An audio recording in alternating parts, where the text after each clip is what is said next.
8 months after his personal foul cost his team a playoff game against the Steelers, Bengals linebacker Vontaze Burfict was asked by Monday morning quarterback what he thinks about the Steelers. Here's what he had to say. I don't give no bleeps about them. Zero. You can write that too. I don't give no expletives about them. They're just another team. They don't scare me. Just another team. It is important to note that he will be out for the Bengals Week 2 game versus the Steelers because of his 3-week suspension for repeated safety violations. Oh, Stephen A., my fellow Steelers fan, do you like, love, or hate Vontaze's comments? I love it. Oh. I absolutely, positively love it. Number one, because I respect his intensity. I know that he struggles in terms of avoiding crossing that line, and it is something that he's going to have to deal with, no doubt. I think Vontaze Burfict is a big-time player. I think he's skilled. I think his intensity level is never usurped by anybody, and I respect him, even though he's got to get his act together. But what I really, really love about it is that I'm a Steelers fan. And so by you cursing out the Steelers and you don't give a damn about the Steelers and talking all of this smack, you seem somebody that's still relatively easy to irritate, which would work for me. You understand? Because I'm a Steelers fan. So it doesn't bother me at all. I don't want him to get suspended. I don't want him to get suspended. But these kind of things where he opens his mouth, puts him at a disadvantage, particularly when he goes against the Steelers because of all the attention that's going to come his way, how it could potentially irritate him and potentially bait him into doing something. I don't want him to get suspended or miss games and miss money, but I do want him to mess up against the Steelers. And it seems like he's ripe for that to happen. So keep talking. It's a beautiful thing. I hate this. Because to paraphrase Shakespeare, the linebacker doth protest too much. Oh, Lord. He went. You really got to stop with Shakespeare stuff, man. I don't give no bleeps about them. Zero. You can write that. Now he's telling someone to quote him, dropping, you know, the F-bomb. I don't get, and then he says it again. They're just another team. They don't scare me, just another team. If all that was true, you wouldn't have to go in like that. First of all, he misses the first meeting with that team. You don't have any playoff wins in your career. He's an excellent player. Doesn't have any playoff wins in his career, partly because he just handed the rivals a playoff win because he couldn't control himself. He knocked out Antonio Brown. Yes. Clearly, the Bengals and the Steelers are the class of that division, so they are the chief rivals in that division. How could, you know, of course you care more about them. Of course they're not just another team. And the way, so the facts say they're not just another team, and then the way he went in says they're not just another team. If they're really just another team, you go, oh, they're just another team. Done. You don't have to go in like that and then say, write it, quote me, and all this kind of stuff. He's lying. Of course he is. He's like, well, the Bengals are prone to lie. That's when someone asks you about your ex. You're like, I don't care. The Bengals are prone to lie. Well, it depends on the ex. Sometimes you legitimately don't care. Sometimes your heart's broken and you just have to get over it. But the point that I'm trying to make to you is that they've made the playoffs 5 of the last 6 years. It's 7 times, I believe, in the career of Marvin Lewis, the 12 seasons he's been coaching. They haven't won a single playoff game. And I put that on Marvin Lewis to some degree. But last year, with Burfict losing his cool Backman Jones, he didn't. Agreed. But that's what it is. But earlier, Stephen A., you had a great suggestion for Tim Tebow. He could go back to his high school team where he played 12 years, or the WWE. Right. But we wanted to know what you guys thought if you would want Tebow on a roster. And 43% said they would want him on their MLB team. You got to be kidding me. 43%. Who the hell? Who? Your fans. Who said that? Yeah. Who said that? Tim Tebow on a Major League Baseball. Man, they didn't even say minor league. They said Major League Baseball. Major League Baseball. They don't know. They're drunk. I think they said the Yankees. We polled a bunch of drunks. I think they said they're going to bring the Yankees back. Please. Timmy and Brian Cashman and the Yankees would never do that. You must be crazy. I'm glad he got a chance to try out. I don't hold that against him. Come on. People like Stephen A. are too down on Tebow, but he ain't playing baseball for my Yankees. Here's what we know. Here's what he knows.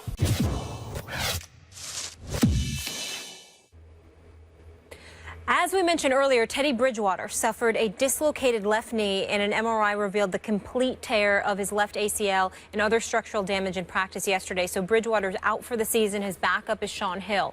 Westgate Las Vegas Superbook is now projecting Minnesota to win 8 games this season. They were 11-5 last season and won the NFC North. Damian Woody now with us. How are you? I'm good. How are you doing? Good. Always good to have you at this desk. Yes. Hopefully you'll cause a little trouble for us. Not too much. But not on this subject. Damian, are the Vikings done?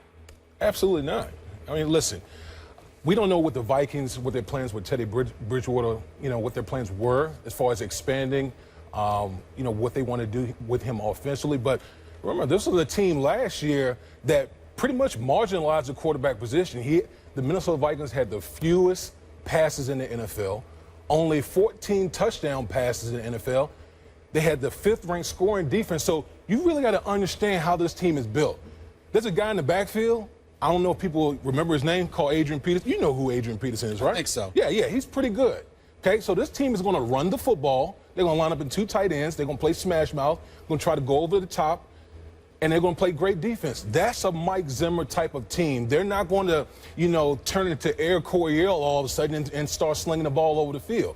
That's not their MO. The fact that they seem to be taking steps forward in terms of Bridgewater's development. And it's not just that they won 11 games in a division where if anything happens to Green Bay, it's not the strongest in the world, but that they were maybe going to take a step forward this year, that they could win some playoff games, they could make a little run if Bridgewater develops, and now you take that away. Well, I think they could have, in all honesty, they should have won that fluky playoff game against Seattle. So this is a team, if you look at them now, they're actually better this year on paper, even without Teddy Bridgewater not being available for 2016, how they solidify other positions on the team. So, again, this is a team that's built on defense. Mike Zimmer, former defensive coordinator. They have more weapons on offense. They've upgraded the offensive line. It's going to be the same formula again. They're going to run the football. They're going to play good defense. And that's how they're going to win football games. Damian. What's your definition of success for this team? Playoffs. So, playoffs. Just making the playoffs. So if they make the playoffs and go home after one playoff game like they did this past year, you'll consider that for success? Well, I mean, if we're going to be cliche-ish about it, then if we're going to use cliches, all 32 teams, the goal is to win the Super Bowl. There's only one winner and 31 other losers. So it's not a cliche. Can we get to the real topic? I am going to get there if a brother answer my question. So I don't understand. What's the scare? Were you scared to answer the question? You scared to answer the question?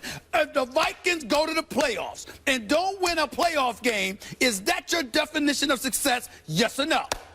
Absolutely. Okay, we disagree there. Here's why. Because to me, progress is success. Right. Stagnancy is not. If you get to the playoffs and you go home just like you did last year, it's a problem. Matter of fact, this year will it be even worse because last year you should have won that game if your kicker made the damn field goal, a chip shot, instead of missing it. But here's where it gets interesting for the Vikings. Their defense is stout. We understand that.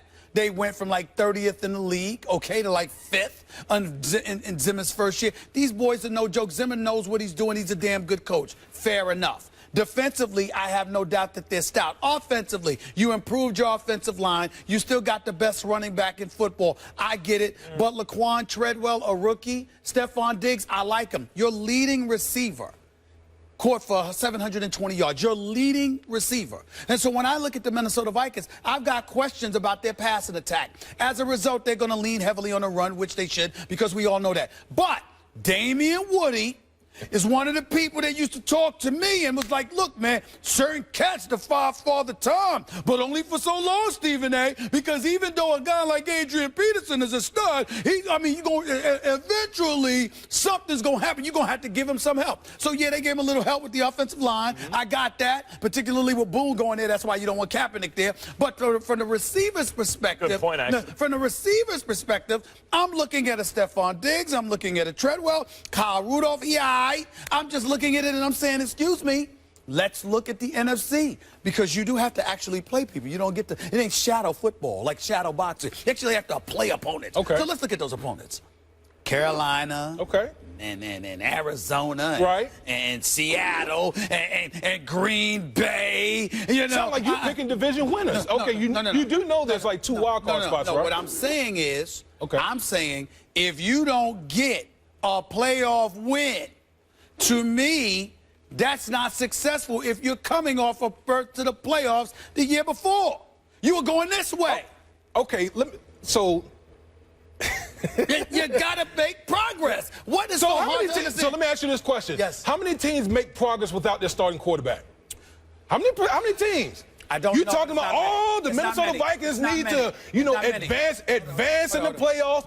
But how many teams made actual progress as a team this is why without the starting quarterback? Time out. I hate to say it. I'm with Stephen A. on this one. Okay, it kills go me ahead. to do I'm it. listening. You're killing me right now. Okay, I'm listening. Go ahead. What you're Double admitting, coverage. His wisdom. He's just showing his wisdom. Don't what get you're upset about admitting that. is that, since, you know, we're saying, are the Vikings done? You're saying no. He says, what is the standard for success? And you're like, making the playoffs, and I agree with you there. Right. If they make the playoffs, that's a success because they lost their starting quarterback. But the point is, because they lost their starting quarterback, our expectations are diminished. The standard for what is a success has lowered, and we don't expect them to win a playoff game, right? I mean, isn't that what we're saying? That's your expectation. You know, you can't put words in my mouth. I still believe that they're going to the playoffs. Well, will they win a game? Wait. Yeah, I don't see why not. Let me hold on. Let me tell you something right now. Just changed a little bit. With Teddy, yeah, just a little bit. You know what? Just a It's little. okay. Yeah. It's all right. All right. It's okay. With Teddy Bridgewater as a quarterback, this is a team. They didn't even really rely on the passing attack. Okay? They didn't even rely on.